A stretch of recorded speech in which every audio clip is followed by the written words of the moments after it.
श्रीमन्महागणाधिपतये नमः। श्री सरस्वत्यै नमः। श्री गुरुभ्यो नमः।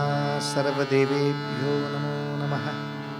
वक्रतुंड महाकाय सूर्यकोटिसमप्रभ निर्विघ्नं कुरु मे देव सर्वकार्येषु सर्वदा। गुरुर्ब्रह्मा गुरुर्विष्णुः गुरुर्देवो महेश्वरः गुरुः साक्षात् परब्रह्म तस्मै श्री गुरवे नमः। मूकं करोति वाचालं पङ्गुं लङ्घयते गिरिं यत्कृपात्तमहं वन्दे परमानन्दमाधवं। जय जय राम जय जय राम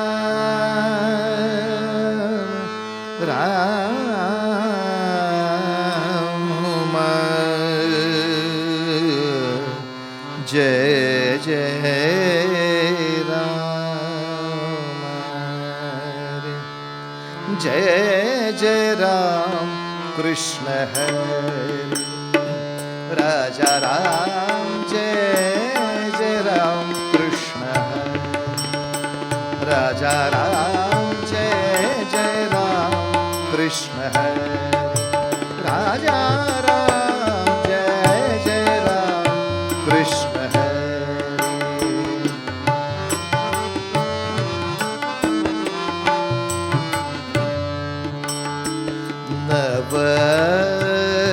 नवनीरद सम नवनीत प्रिय नवनीरद सम नवनीत प्रिय नवल विनोद विहारी राम नवल विनोद विहारी राम जय जय राम कृष्ण हरि राजा राम जय जय राम कृष्ण हरि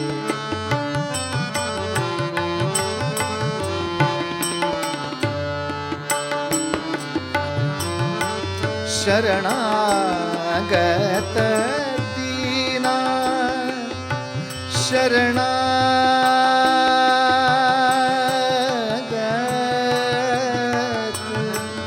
दीना दीना दीना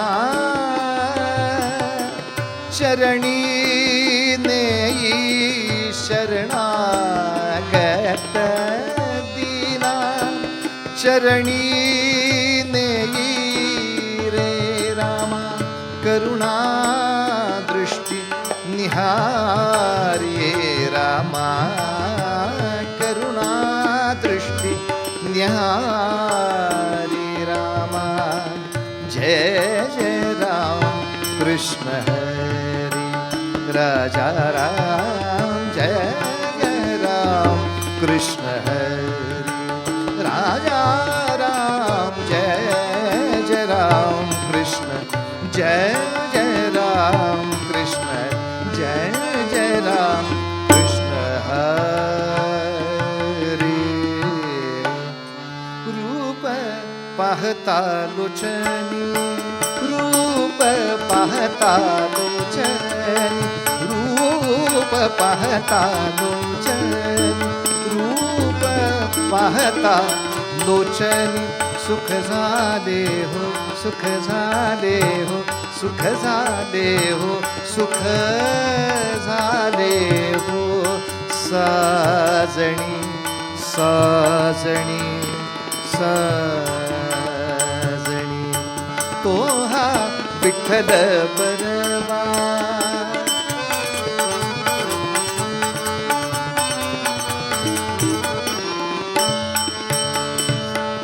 माधव बरवा तो हा माधव बरवा तो हा माधव बरवा तो हा माधव बरवा बहुत सुकृताची जोडी बहुत सुकृताची जोडी म्हणून विठ्ठली आवडी, म्हणून विठ्ठली आवडी आवडी रे तो हा विठ्ठल बरवा, तो हा विठ्ठल बरवा.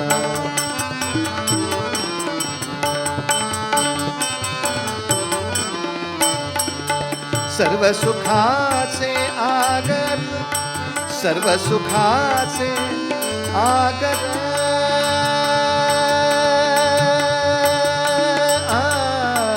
आगर आगर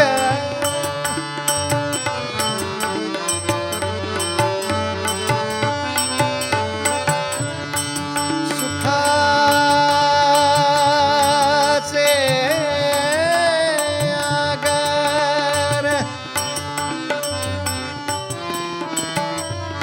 सर्व सुखाचे आगर, पाप रखुमा देवीवर, पाप रखुमा देवीवर, पाप रखुमा देवीवरू, सुखाचे आगरू पाप रखुमा देवीवर.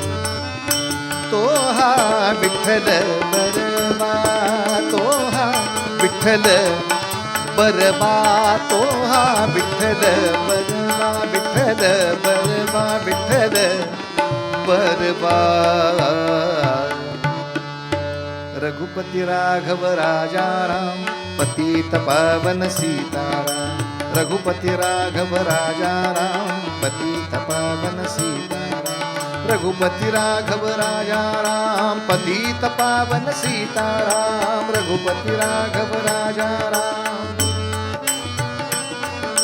रघुपती राघव राजाराम, पतित पावन सीताराम, रघुपती राघव राजाराम, पतित पावन सीताराम, रघुपती राघव राजाराम, पतित पावन. राजाधिराज रामचंद्र महाराज की जय. पुंडलीक वरदाहर विठ्ठल श्री ज्ञानदेव तुकाराम, पंढरीनाथ भगवान की जय. भारत माता की जय. आर्य सनातन वैदिक हिंदू धर्म की जय. छत्रपती शिवाजी महाराज की जय. जय जय रघुवीर समर्थ मंगलमूर्ती मोरया. मनोबोधामधला एक एक श्लोक पाहावा आणि त्याला अनुलक्षून देशगौरव सुभाषबाबूंचं चरित्र पाहावं असा या वर्षीच्या गणेशोत्सवातल्या कीर्तनांचा पहिला कालखंड आहे. आणि नंतर भारताने ज्या 5 महत्त्वाच्या युद्धांमध्ये आपल्या सैनिकांनी मोठमोठे पराक्रम केलेत त्या युद्धांची आठवण आणि त्या सैनिकांची आठवण हा पुढच्या 5 दिवसांचा विषय आहे. आज द्वितीय क्रमांकाचा श्लोक म्हणजे जगी धन्य तो दास सर्वोत्तमाचा असं पालोपद असणारं जे दशक आहे, जे 10 श्लोक आहेत, त्यापैकी दुसऱ्या क्रमांकाच्या श्लोकावर चिंतन थोडंसं पूर्वरंगात करायचं आणि मग उत्तरंगातला सुभाषबाबूंच्या चरित्रातला पुढचा भाग आपण श्रवण करायचा.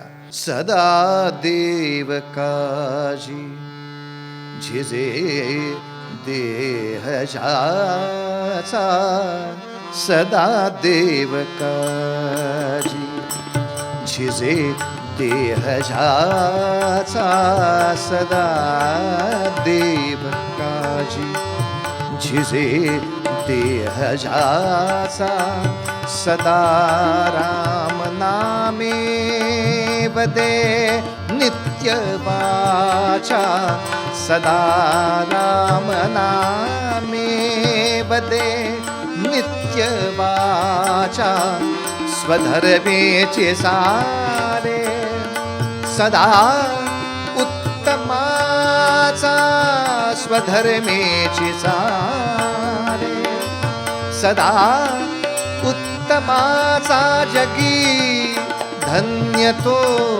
दास सर्वोत्तमाचा, जगी धन्य तो दास सर्वोत्तमाचा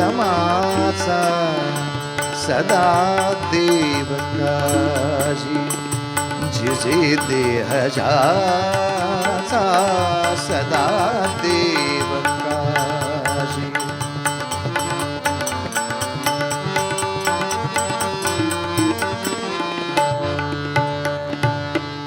जय जय रघुवीर समर्थ.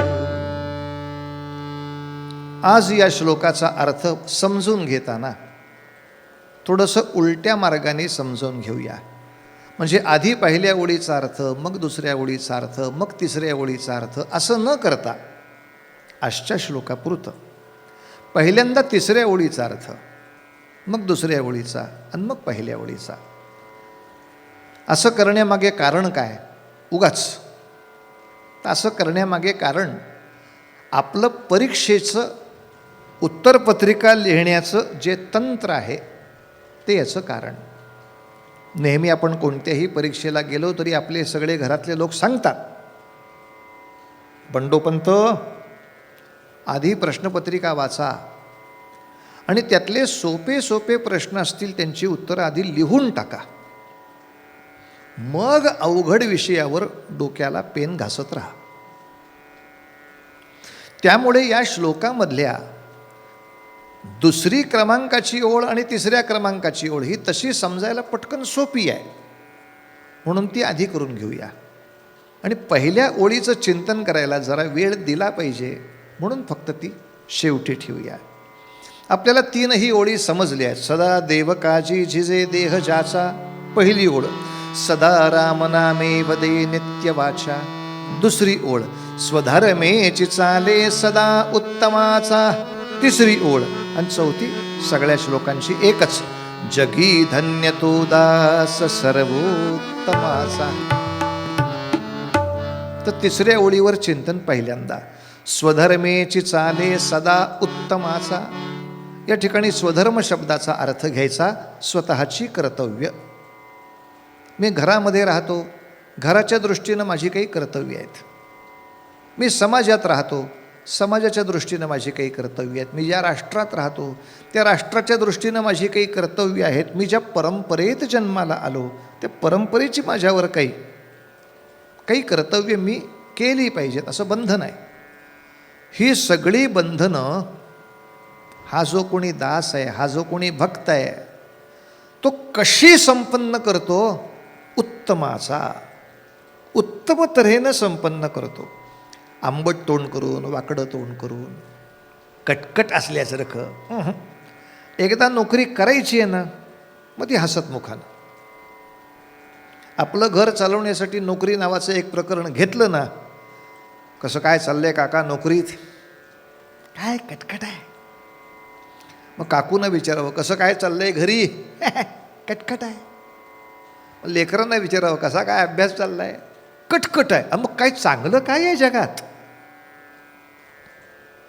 काका कशी काय चालली आहे नोकरी? झकास. अहो भगवंताची सेवा आहे.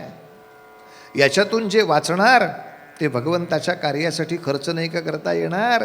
गोड देवाची पूजा चालू आहे नोकरीमध्ये. काकूंना विचारलं कसं काय घरचं? सगळं उत्तम चाललंय. स्वयंपाक उत्तम, घर टापटीप ठेवणं उत्तम. का? हे सगळं देवाचं मंदिरच आहे. गाभारा कसा छान ठेवला पाहिजे तसंच ठेवायचं. आपली लेकरं त्याच देवाची रूप, त्यांच्यासाठीच गाभारानं. हा वा रे वा, किती गोड भावना. असं उत्तम तऱ्हेनं संपन्न करणं. सावता माळ्यानं जर कोणी विचारलं का हो तुमचा मळा कसा चाललाय? काय माहित काय मळ्याला काय अर्थ आहे काय? तो स्वधर्म स्वीकारला. मी माळ्याच्या घरात जन्माला आलो आहे, मला मळा मिळाला आहे आणि ते माझ्या उपजीविकेचं आणि त्यामुळं काही कालांतरांनी परमार्थाचंही ते साधन आहे. मग ते कसं संपन्न करायचं? आनंद अमुची माडियाची जात अमुची. त्या मळ्यामध्ये सुद्धा सगळं भगवंताची पूजा बघायची. अमुची माळियाची जात, शेत लावू बागायत, शेत लावू बागायत, शेत लावू. आम्हा हाती मोठनाडा, आम्हा हाती मोठनाडा, पाणी जाते फुलझाडा, पाणी जाते फुलझाडा. शांती शेवंती फुलली, शांती शेवंती फुलली, प्रेम जाई जुईल्यानी, प्रेम जाई जुईल्यानी.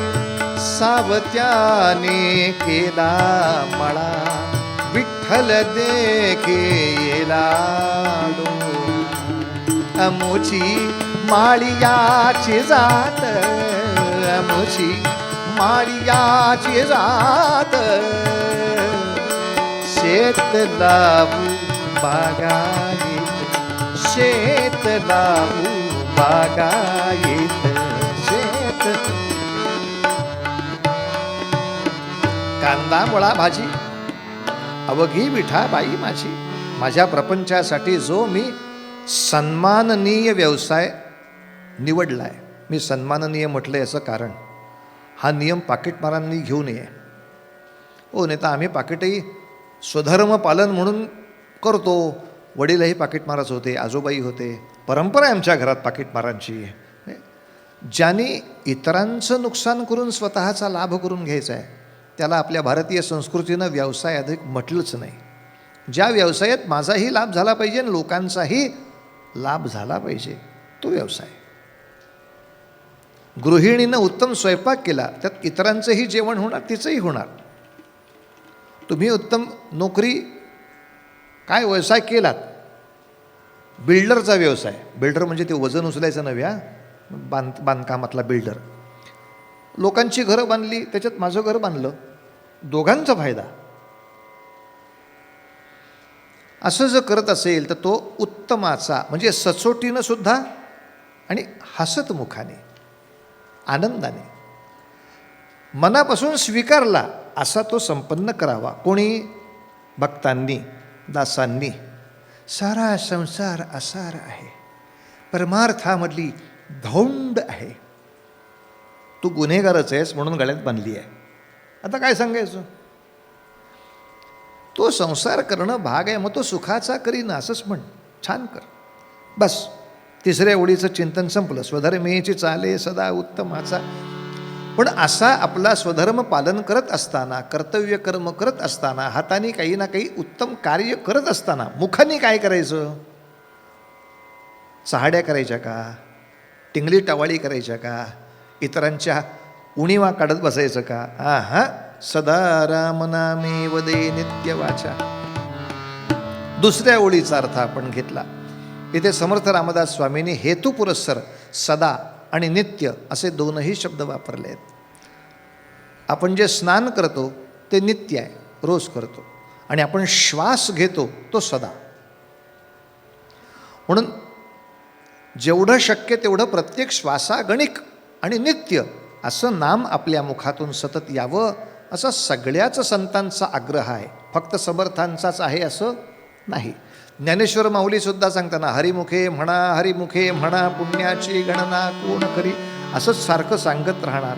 नामदेव महाराज सांगताना सुद्धा नामाचा गजर गरजे, भीमा तीर महिमा असा जे थोर तुझं आहे का, असंच सांगत राहणार.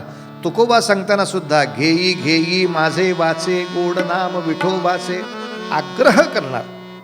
तोच आग्रह या ठिकाणी आहे. सदा राम नामे वदे नित्य वाचा. आता पहिल्या ओळीकडे यायचं आहे. आता पहिल्या ओळीकडे यायचं आहे, ते म्हणजे सदा देव काजी झिजे देह जाचा. या शब्दाचा अर्थ समजून घ्यायला थोडा वेळ पाहिजे होता, म्हणून तो शेवटी ठेवला. समर्थ रामदास स्वामी दासाकडून अपेक्षा करतात की त्यांनी देवाच्या काजामध्ये आपलं आयुष्य झिजवावं. देव काजी झिजे देह जाचा. आता अगदी सामान्यातल्या सामान्य कोणालाही पटकन प्रश्न विचारला, काज म्हणजे काय रे बाबा, तर तो पटकन उत्तर देईल सेवा. तर हे उत्तर चूक नाही, पण अपूर्ण आहे. सेवेपेक्षा काज वेगळं आहे, किंबहुना ते मोठं आहे. एकच उदाहरण दिलं की पुरेसं आहे.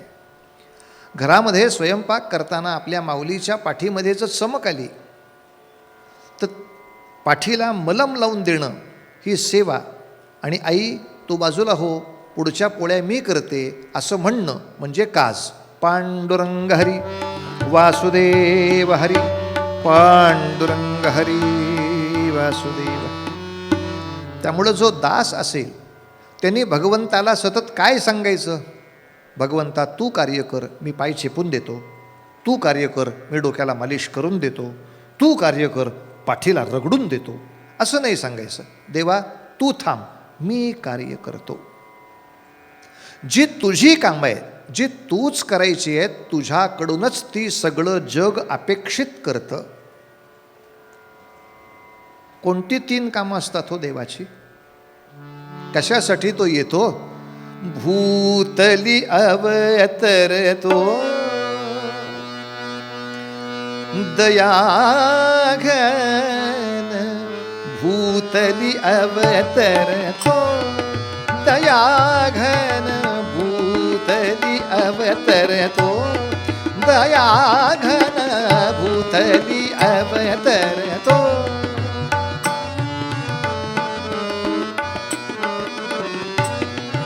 दया घन भूतली अवतरतो, युगायुगांचे ठाई येऊन, युगायुगांचे ठाई येऊन वचन पुरे करीतो. दया घन भूतली अवतरतो.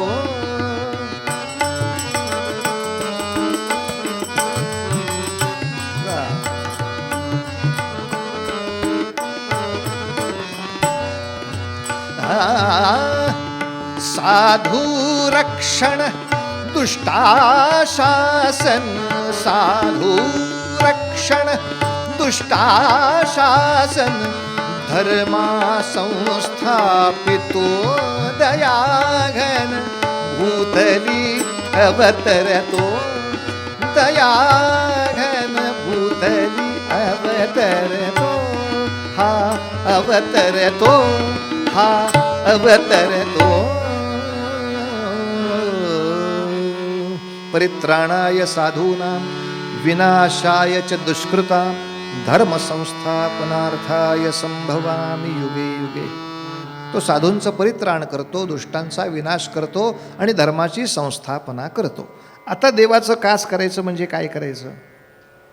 3ही जमणं अवघड आहे. मग यातलं एखादं, सगळ्या सज्जनांची तूच काळजी घेतोयस, त्यापेक्षा यातल्या काही सज्जनांची मी काळजी घेईन. देवाचं कास. की हा सज्जन माणूस दिवस रात्र समाजाच्या सेवेसाठी कष्ट करतोय, तो समाजाच्या सेवेमध्ये अधिक असल्यामुळे त्याचं प्रपंचाकडे लक्ष नाही, आर्थिक ओढाताण होते बिचाऱ्याची. तर अशासाठी सारखं भगवंताच्याच रिझर्व्ह बँकेतनं पैसे काढण्यापेक्षा याला जी काही मदत करायची आवश्यक ते आम्ही करू. देवा तुम्ही जरा आराम करा. जे तरुण युवक युवती सळसळत्या रक्ताची असतील त्यांनी भगवंताला ते सांगावं, आम्ही आमची कर्तव्य आहेत ती उत्तम करणारच. स्वधर्मेची चाले सदा उत्तमाचा, त्याबरोबर उपासना म्हणून आम्ही देवाचं नाम घेणारच. सदा रामनामे वदे नित्यवाचा. पण काज करण्यासाठी सारखं कोणीतरी दुष्ट आला की देवाला धावून यावं लागतं, त्या दुष्टाबरोबर मारामारी करावी लागते, मग विजय मिळवायला लागतो. मग तरुणांनी सांगायचं, भगवंता टेक रेस्ट. आता हा जो कोणी अफजल खान नावाचा दुष्ट तयार झाला आहे, याला मी माझ्या सैनिकांना घेऊन प्रतापगडावर जसा जमेल तसा संपवतो, तुम्ही फक्त आशीर्वाद द्या. काज. हा शाहिस्ते खान नावाचा जो काही दैत्य आमच्या लाल महालात येऊन बसला आहे, मी माझी माणसं घेऊन आतमध्ये प्री प्लॅन्ड व्यवस्थित योजना करतो, त्याप्रमाणे कारवाई करतो. माझी शक्ती जिथे कमी पडेल तिथे मदत करा, पण सगळंच तुम्ही करा हे दासाकडून अपेक्षित नाही. आणि मग आपल्याला लक्षात येईल की आपले सर्व संत हे नुसते भक्त नाही आहेत, ते दासच आहेत. गोपालकृष्णांनी अर्जुनाला गीता सांगितली, पण असं सगळ्या अर्जुनांना शिकवायची गरज आहे हे जेव्हा ज्ञानेश्वरांना कळलं, तेव्हा ज्ञानेश्वरांनी काय केलं? ते कृष्णाची स्तुती करत बसले का? कृष्णा या आणि गीता सांगा असं म्हटले का? नाही. कृष्णा तुम्ही थांबा, मी सांगतो गीता. भारताच्या उत्तर टोकापर्यंत भगवत भक्तीचा झेंडा घेऊन जाणं आवश्यक होतं. देवा तुम्ही झेंडा घेऊन निघा, आम्ही येतो मागं, असं नामदेव म्हटले का? छा, मी नेतो झेंडा. देवा तुम्ही विश्राम करा, मी काम करतो. जाती जातीमध्ये प्रचंड दुफडी आली होती हिंदुस्थानात. एकमेकांच्या बरोबर माणसं जेवायला बसायला तयार नव्हती. अरे ही दरी कोण मिटवणार? देवा तुम्ही या. आणि सुदाम्याचे पोहे कसे करून दाखवले तसे परत करून दाखवा. कशाला हे सारखे कांदे पोहे देवानी करायचे? एकनाथ महाराज म्हणतात मी करीन ना जे करायचं ते, मी महाराबरोबर जेवायला बसतो. आणि वारीमध्ये हा भेद कधीच नव्हता. कशाला तुमच्या डोक्यात आलाय? खेळ मांडियेला वाळवंटी ठाई नाचती वैष्णव भाई रे, विठ्ठलाच्या नावाखाली 10 लाख वारकरी जमा झाले पाहिजेत. कोणी जमा करायचे? विठ्ठलानं. येता का पंढरपूरला? विठ्ठला तुम्ही आराम करा, आम्ही 10 लाख आणून दाखवतो बघा तुमच्या दरबारामध्ये. तेव्हा तुकोबा म्हणू शकतात आम्ही विष्णुदास दास, दासाची कामं करतो. आम्ही देवाचं काम हलकं करतो. आणि असं भगवंताचं कुठलं तरी एक काम, म्हणजे लोकांचं प्रबोधन करण्याचं एखादं काम असेल ज्याच्यामध्ये धर्मसंस्थापनार्थाय हा विषय येईल, तर सगळं प्रबोधन करण्यासाठी देवानी यायला नको. मी चांगला अभ्यास करतो, मला जिथे जिथे शक्य आहे तिथे तिथे प्रबोधन करतो. मी कीर्तनकार नाही झालो तरी चालेल, मी प्रवचनकार नाही कोणी मानलं तरी चालेल, पण मी उत्तम शिक्षक जरी झालो तरीसुद्धा देवाचं एक काज झालं ना हो. मनापासून समाज घडवण्यासाठी त्यांच्या मनातल्या धर्माच्या नावाखाली जर अधर्म असेल तर तो काढून टाकून धर्माची संस्थापना हे कोणी करावं? काही युवकांनी व्यायामामध्ये युद्धकलेमध्ये असं पारंगत व्हावं की देवाला विश्रांती घेता यावी. काही लोकांनी श्रीमंतांनी सज्जनांच्या कल्याणाची जबाबदारी घ्यावी, ज्यायोगे भगवंताला अधिक आनंद मिळेल की एकटा मीच नाही, ही सगळीच माणसं माझी आहेत. असं सदा देव काजी आणि झिजे, झिजणं महत्त्वाचं आहे. घ्या 2 लाडू घ्या. अरे वा, 2 लाडू दिलेत. नकोच होते, मला नकोच होते, मला ह्याने दिले 10. एवढे कुठे खाणार आहे मी? याला झिजणं नाही म्हणत, याला देणं म्हणता येईल. झीज म्हणजे 2च लाडू होते, ते मला गरजेचे होते, पण तुला भूक लागली हे माझ्या लक्षात आलं, मी एका लाडवात भागवीन पण 1 लाडू तुला देईन. तेव्हा त्याला झीज घेणं असं म्हणतात. लाखातले 5,000 दानधर्म करणं हे काही झिजणं नव्हे. तेव्हा ऐहिक सांभाळत असताना, उपासना सांभाळत असताना भगवंताच्या या 3 काजापैकी कोणत्या तरी एका काजासाठी आपलं आयुष्य झिजवणे हे दासाचं लक्षण या 2ऱ्या श्लोकामध्ये समर्थ रामदास स्वामींनी सांगितलं आहे. तेव्हा या श्लोकाप्रमाणे सुभाषबाबूंच्या चरित्रामध्ये कोणते असे दिव्य कण प्रकाश किरण आपल्याला दिसतात ते आख्यानामध्ये पाहण्यासाठी पुढे जायचं आहे. 3ही ओळीचा संक्षिप्त अर्थ सांगितला आहे. विस्ताराने आपल्याला अर्थ ऐकायचा असेल, वाचायचा असेल, अभ्यासायचा असेल तर मनोबोध याच्यावरचं स्वामी वरदानंद भारती यांचं उत्तम निरूपण उपलब्ध आहे. 400 पानाचं आहे. प्रेमाने वाचा, अभ्यास करा. तूर्त संक्षिप्त रूपामध्ये या 2ऱ्या क्रमांकाच्या श्लोकाचा अर्थ पूर्ण झाला. सदा देव काजी झिजे देह जाचा, सदा देव काजी झिजे देह जाचा, सदा राम नामे वदे नित्य वाचा, सदा राम नामे स्वधर्मेचे चाले सदा उत्तमाचा स्वधर्मेचे सारे सदा उत्तमाचा जगी धन्य तो दास सर्वोत्तमाचा जगी धन्य तो दास सर्वोत्तमाचा दास सर्वोत्तमाचा धन्य दास सर्वोत्तमा. जय जय रघुवीर समर्थ. क्षणभर सगळ्यांनी भजन करायचं, चरित्र भागाचा आनंद घेऊया.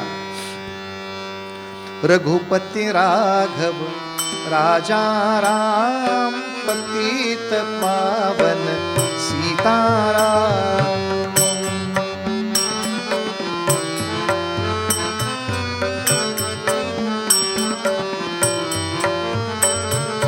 रघुपति राघव राजा राम पतित पावन सीताराम.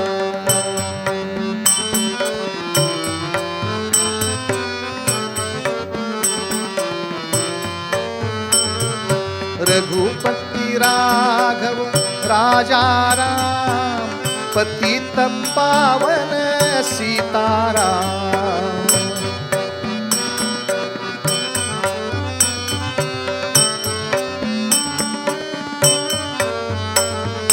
रघुपति राघव राजा राम पतित पावन सीताराम.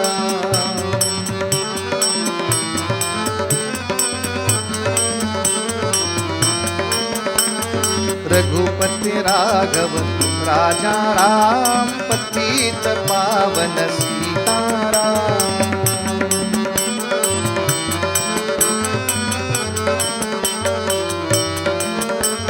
राज रामचंद्र महाराज की जय. सर्वांनी म्हणा हरे राम राम राम हरे हरे हरे कृष्ण कृष्ण कृष्ण हरे हरे. गोपाल कृष्ण भगवान की जय. बंगाल प्रांतामध्ये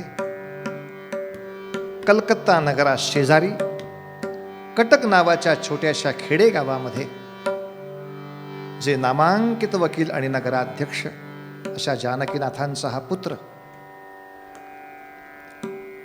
लहान वयापासून मनस्वी उपासनेमध्ये रमणारा, तसंच विवेकानंद समूह नावाचा विद्यार्थ्यांचा गट तयार करून सेवा कार्य करणारा असा जाणता भक्त आता उच्च शिक्षणासाठी म्हणून प्रत्यक्ष कलकत्ता भूमीमध्ये आले आहेत.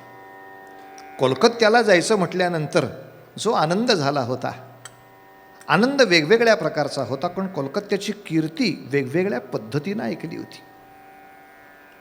रवींद्रनाथ टागोरांची तिथे भूमी आहे, रामकृष्ण परमहंसांची ती भूमी आहे.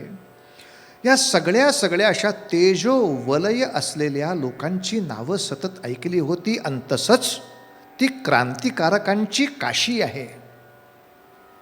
अनेक क्रांती संस्था, अनेक क्रांती गट तिथे कार्यरत आहेत. त्यांची अनेक गुप्त पत्रकं आणि त्याच्यातल्या कारवाया यांनी इंग्रज सरकार त्रस्त आहे. सगळ्याच हेतूंनी कोलकाता सुभाषना आवडणारी गोष्ट होती.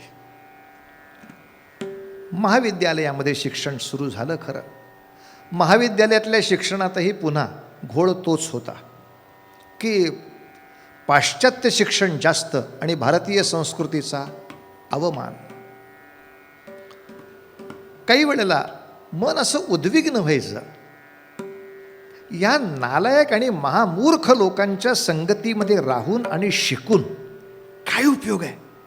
याच्यापेक्षा आपल्या साधुसंतांनी आणि ऋषी महंतांनी सांगितल्याप्रमाणे साधना करावी, हिमालयात जावं, तपस्या करावी आणि सिद्ध योगी बनून जावं.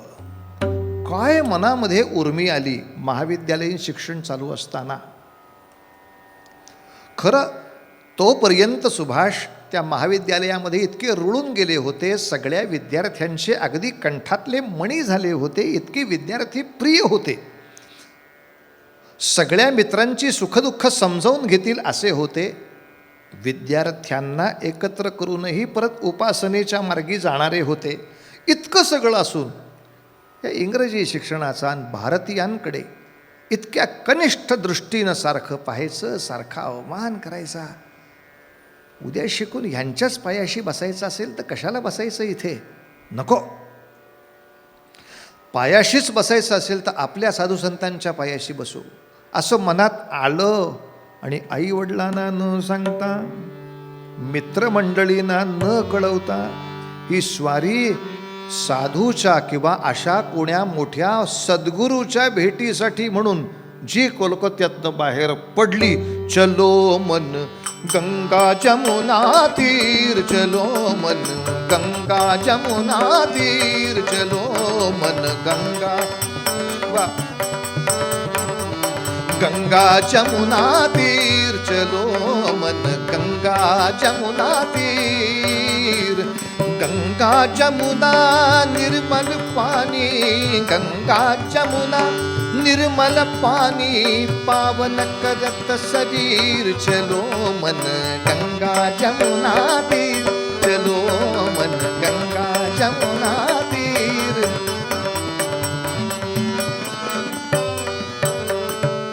गंगा जमुना निर्मल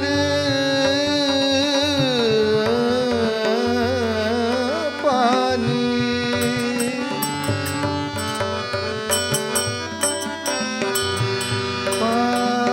पावन करत शरीर.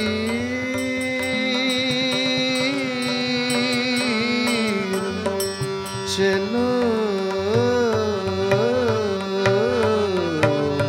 गंगा, चलो मन गंगा, चलो मन गंगा जमुना तीर. चलो मन गंगा जमुना, चलो मन गंगा जमुना तीर, जमुना तीर.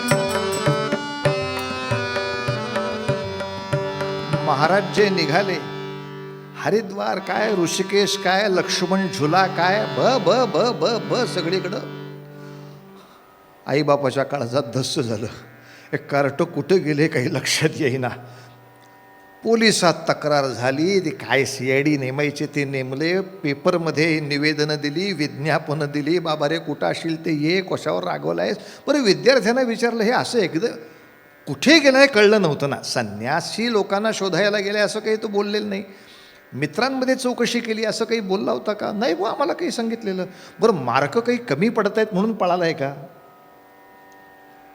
कारण सगळे 10वी 12वीचे निकाल असले की पोलिसांना जास्त मोठं टेन्शन असतं. मग असा काही पळाला आहे का? अहो नाही, उत्तम गुण मिळत आहेत त्याला, सगळ्या विषयामध्ये अप्रतिम आहे. मग काय खाण्यापिण्यात गडबड आहे का? काय इथल्या निवासात गडबड आहे? आई सचिव थाऱ्यावर नाही. सुभाष येईपर्यंत बिचारीचा घास घशाखाली उतरेना. सुभाषला काही करून शोधा. आणि मौज अशी झाली की काही काळात, म्हणजे महिन्यात 1.5-2 महिन्याच्या काळात सुभाष परत कोलकात्यामध्ये आपल्या विद्यार्थ्यांमध्ये दिसले. विद्यार्थ्यांनी पटकन जानकीनाथांना सांगितलं, आई वडील दावत आले. सुभाष कुठे गेला होतास? मात्र मोठेपणा मनाचा असा होता, सगळं काही ते स्वच्छ सांगितलं. यांच्या पायी बसून सेवा करायची इच्छा होईना. मन विटलं.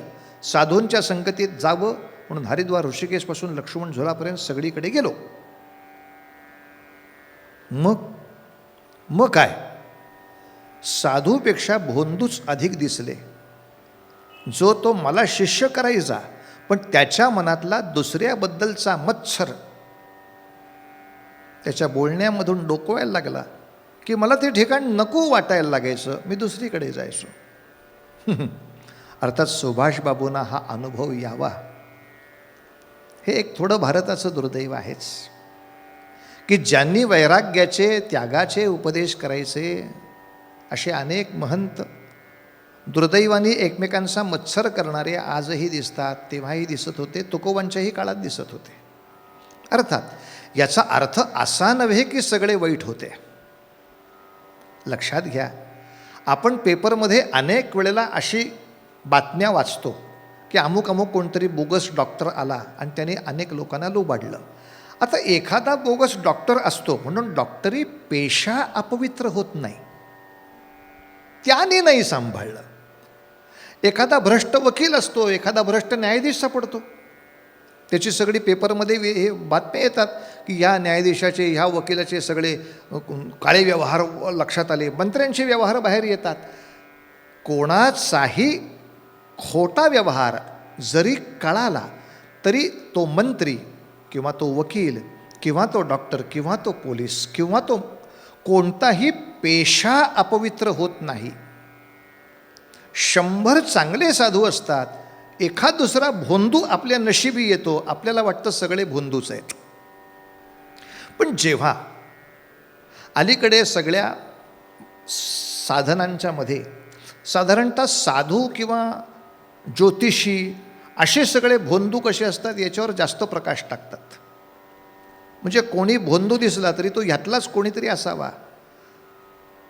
सज्जन आणि विवेकी असलेल्या शिक्षकांनी मुलांच्या समोर सगळ्या भोंदूंची नावं घ्यावीत. मंत्र्यांमधले भोंदू कोण आहेत म्हणजे उघडकीला आलेले, हे न्यायाधीशांमधले, हे वकिलांच्यामधले भोंदू उघडकीला आलेले सरकारी नियमाप्रमाणे. त्यामुळे भोंदू हे फक्त ज्योतिषामध्ये किंवा पौरोहित्यातच असतात. हा समाजाचा गैरसमज धुवून काढायची सुद्धा जबाबदारी आपली आहे. ते धर्मसंस्थापनार्थाय काज आहे, ते काज तुम्हा आम्हाला करायला पाहिजे.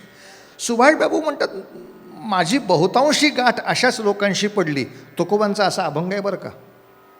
त्यांच्याही काळामध्ये असे काही विचित्र लोक होते. कसे? आत्मैक्याबद्दल प्रवचन करणार.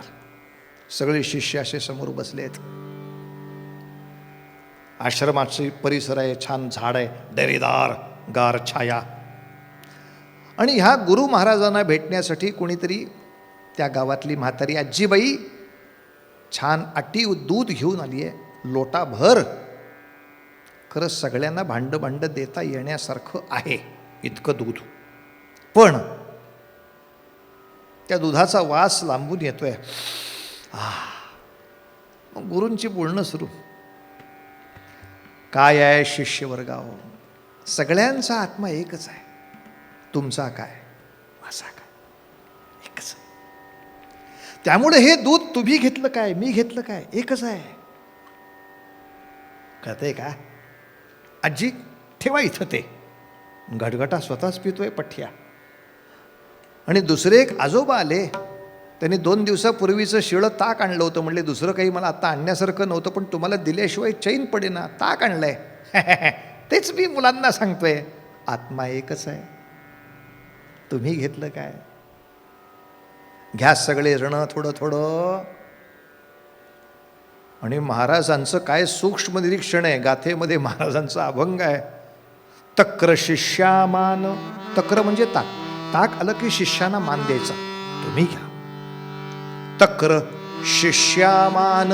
आणि दूध आलं की स्वतःच गट्टम करायचं, दुग्धा म्हणे नारायण.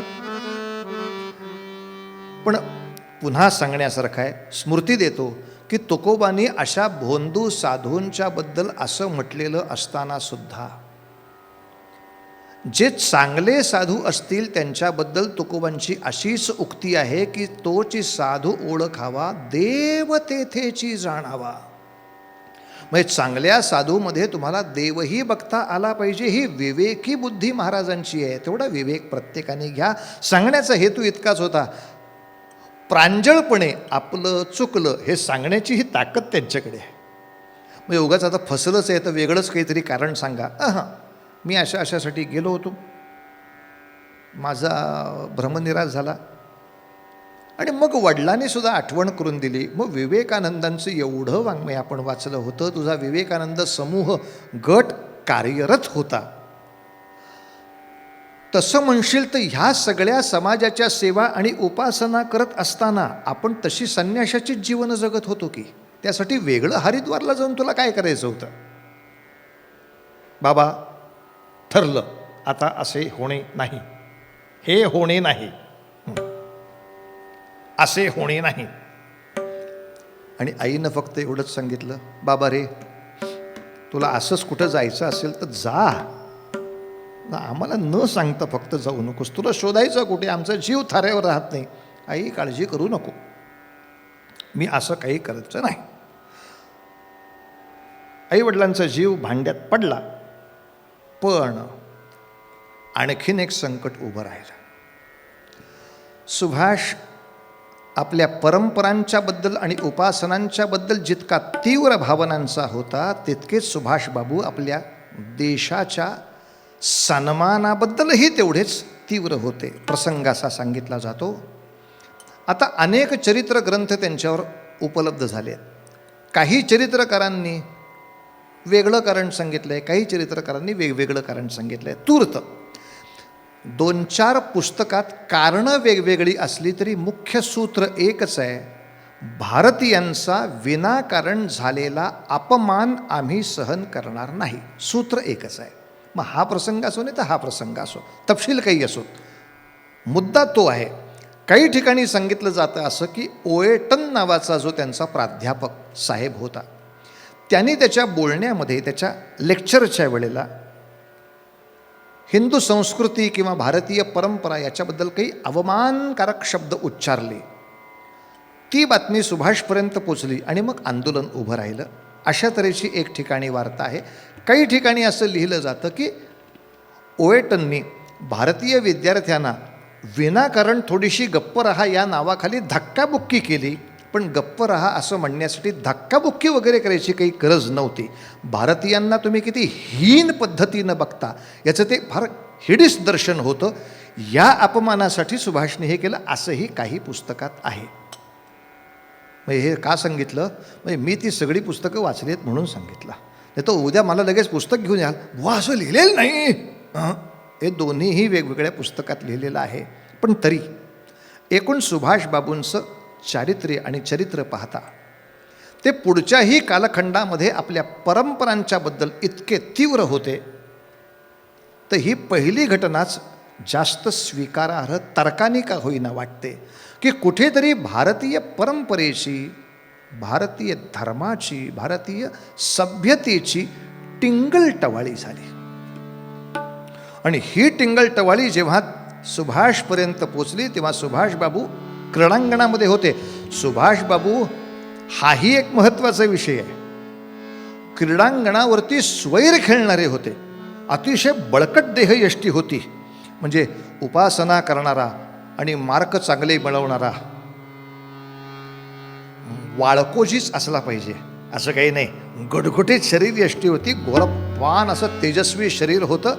आपल्या सगळ्या विद्यार्थी मित्रांना घेऊन आले, साहेबांशी हुज्जत घातली. हे तुम्ही बोलायला नको होतं, असं बोलणं योग्य नाही. आणि असंच जर बोलायचं असेल तर मग भारतीयांचा संताप सहन करावा लागेल. आणि याच्यात कुठेतरी त्या साहेबालाही धक्काबुक्की झाली. भारतीयांनी साहेबाला धक्काबुक्की केली, झालं वाटोळं. सगळ्या कलकत्त्यामध्ये भारतीयांना धक्काबुक्की सुरू झाली. ट्रॅममधनं प्रवास करणारे भारतीय खाली ढकलले जाऊ लागले. अनेक जण आपल्या अपमानाबद्दल बरं काढेनात. पण इथे सुभाषनी सगळ्या विद्यार्थ्यांना एकत्र घेऊन असं जबरदस्त आंदोलन उभं केलं की आम्हाला प्राध्यापकांनी माफी मागितलेली पाहिजे, तरच आम्ही पुन्हा महाविद्यालयात येऊ. अन्यथा आमच्या परंपरांचा अपमान करणाऱ्या प्राध्यापकांना असंच डोळ्यासमोर धरून आम्हाला शिकायची इच्छा नाही. आम्ही महाविद्यालयातनं नाव कमी करतो आहे. सुभाषने नाव कमी केलं तर सगळ्यांनी आपापली नावं काढून घेतली. एवढं विद्यार्थ्यांचं घट्ट संघटन पैसे न वाटता. इतका विद्यार्थी प्रिय नेता हा. सुभाष शिक्षण सोडतोय म्हटल्यावर बाकी सगळेजण बाहेर पडले. कॉलेज कसं चालवणार? सगळ्यांची मोठी पंचायत झाली. प्रिन्सिपॉलनी बोलवून घेतलं प्राचार्यांनी. सुभाष, काय आंदोलन चिघळून उपयोग नाही. कलकत्त्यातल्या नव्हे, बंगालमधल्या सगळ्या भारतीयांवर हल्ले सुरू झाले त्याच्यामुळे. माहिती आहे मला, तेव्हा हे फार आपण चिघळवू नये, हे जास्त बरं. मग काय करावं? असं कर, काय तू काय धक्काबुक्की केलीस ओएटन साहेबांना, त्याच्याबद्दल एक माफी मागून टाक, सॉरी असं काहीतरी करून टाकूया. म्हणजे मग आम्ही लगेच जाहीर करू सगळ्या पेपरला की सुभाषने सॉरी म्हटलेलं आहे, तेव्हा आता हा नका चिघळवू वगैरे. कॉलेज युवक असलेल्या सुभाषबाबूंचा आग्रह होता, मी सॉरी म्हणायला तयार आहे, शिक्षकाला धक्काबुक्की करण्याबद्दल मी दिलगिरी व्यक्त करायला तयार आहे, अगदी तयार आहे. अट एकच आहे, आधी त्यांनी दिलगिरी व्यक्त करावी, मी अनावश्यक भारतीय परंपरेची निंदा केली म्हणून. आधी त्यांनी माफी मागावी, मग मी माफी मागतो. गुरुजनाचा अनादर व्हायला नको होता म्हणून मी माफी नक्की मागीन, पण आधी माफी त्यांनी मागितली पाहिजे. ओएटन माफी मागायला तयार नाही, प्राचार्य त्याच्यावर दबाव टाकायला तयार नाहीत.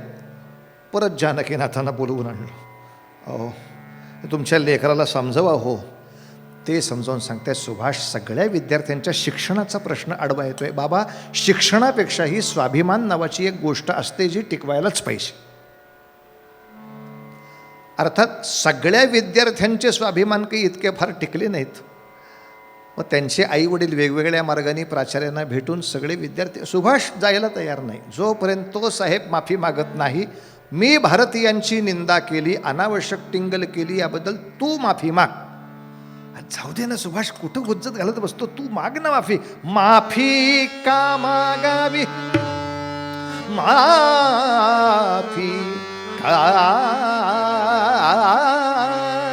माफी का मागावी, केला अपमान त्यांनी हो पहिला. बाबा चूक अमान्य करणे,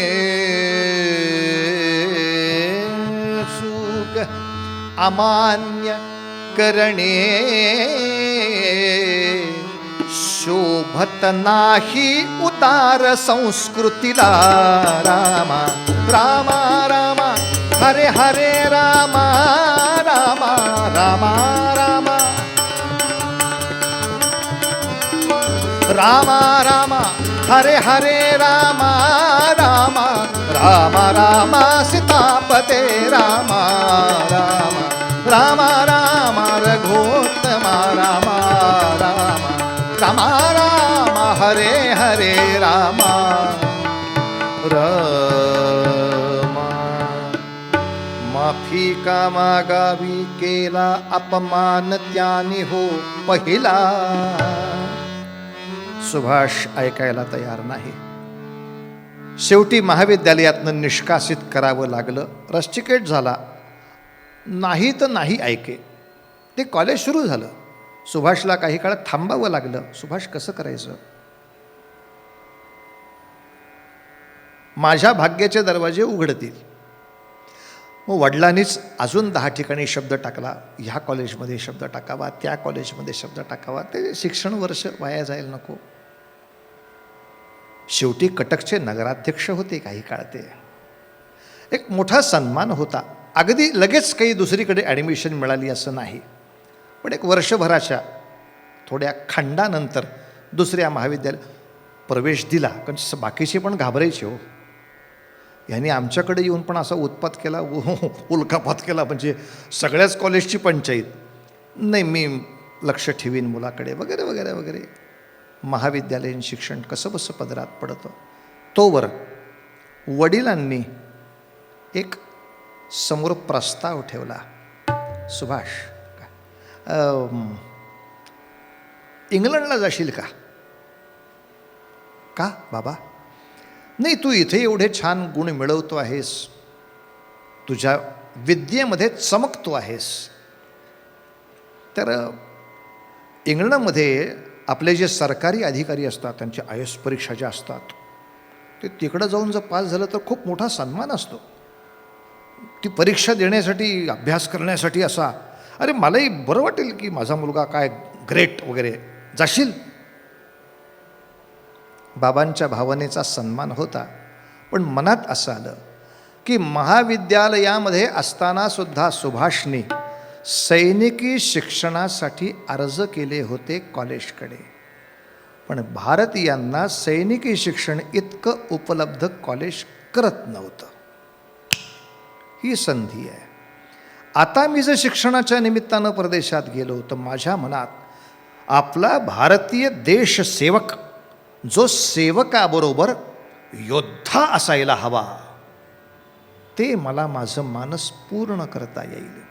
माझे सगळे देव सज्जन आहेत, तसे योद्धे आहेत. रामचंद्र योद्धे आहेत, कृष्ण योद्धे आहेत, हनुमंत योद्धे आहेत. अरे ज्यांचा उत्सव आत्ता सुरू आहे, आमचे गणेश योद्धे आहेत. आणि गणेशाच्या हातातला मोदक जितका महत्त्वाचा तितका तो परशुही महत्त्वाचा नव्हे का? आणि देवाच्या हातातलं एकही शस्त्र मला पेलतासुद्धा येत नाही, हीच माझी देवभक्ती असावी का? मला पेलायची इच्छा आहे, शासन संधी उपलब्ध करत नाही. ही संधी मला 3 कामं करायला देईल. एक, देवाचं कुठलं तरी एक काज मला करता येईल शस्त्र शिकल्यामुळे. विनाशायाच्या दुष्कृतांकडे मला वाटचाल करता येईल. परित्राणाय साधूनाम सुद्धा त्याच्याकडे वाटचाल करता येईल. आणि तिथल्या युवकांना किंवा तिथल्या राष्ट्रभक्तांना मी जर चेतवू शकलो तर धर्मसंस्थापनार्थाय हेही कास करता येईल. तिथे जाऊन माझी काही उपासना बंद पडणार नाही आहे. मी माझ्या बाबांचा मुलगा, एक भारताचा अतिशय मनपूर्वक असलेला सेवक नागरिक, हे माझं नातं, माझा स्वधर्म पाळायला मला भाग पाडेलच. पण स्वधर्म उत्तम संपन्न करीन. उपासनेनं रामनाम किंवा देवनाम सतत राहील. आणि ह्या देवाच्या काजापैकी कोणतं ना कोणतं काज मला निश्चितपणे जमेल का? अरे किमान स्वाभिमान बाळगण्याचं एक काज आहे, तेवढं तर मी लहान असताना सुद्धा करून दाखवलं. महाविद्यालयामधल्या युवकांचं संघटन अन्यायाच्या विरुद्ध संघर्षासाठी उभं करून दाखवलं.